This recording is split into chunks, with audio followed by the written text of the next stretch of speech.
जोधिते विष्णु पर्वाहे गीता श्रीहरिवासरे सपन जाग्रत चलन तिष्ठन शत्रुभिनाशहीयते।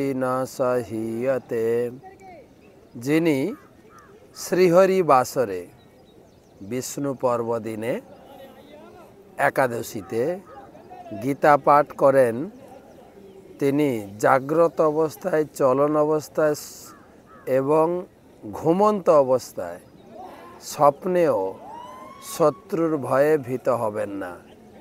आजकेर गीता पाठ एकादश अध्यायेर द्वादश श्लोक विश्वरूप दर्शन योग।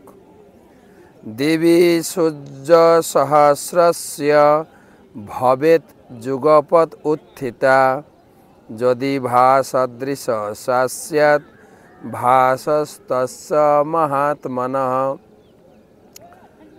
अनुवाद, यदि आकाशे सहस्र सहस्र सूर्य जुगपथ उत्थित হয় তাহলে তার দীপ্তি সেই মহান বিশ্বরূপের প্রভার সমতুল্য হতে পারে।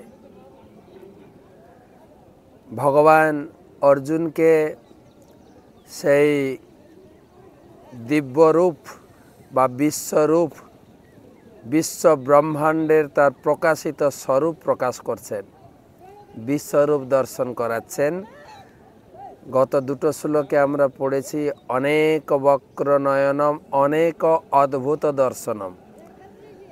আর সেই অনেক অদ্ভুত, অনেক মুখমণ্ডল, অনেক নেত্র, সেই সৌন্দর্য দর্শনের যে রশ্মির ছটা সৌন্দর্য এত তার তেজময় দীপ্ত ছিল।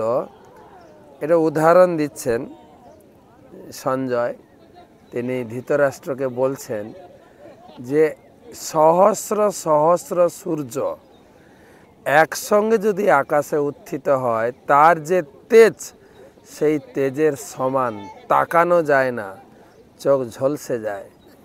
এত তেজ তিনি সেই কুরুক্ষেত্রের মাঠে দুই পক্ষ সেনানীদের মাঝখানে তিনি এই বিশ্বরূপ প্রকাশ করেছিলেন অর্জুনকে কেন্দ্র করে সমস্ত ব্যক্তিদের কাছে।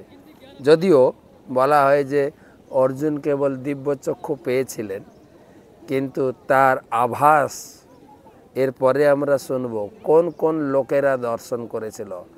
সহস্র সহস্র সূর্যের তেজের প্রভাবিশিষ্ট সেই বিশ্বরূপ আমরা দর্শন করছি অর্জুনের মাধ্যমে।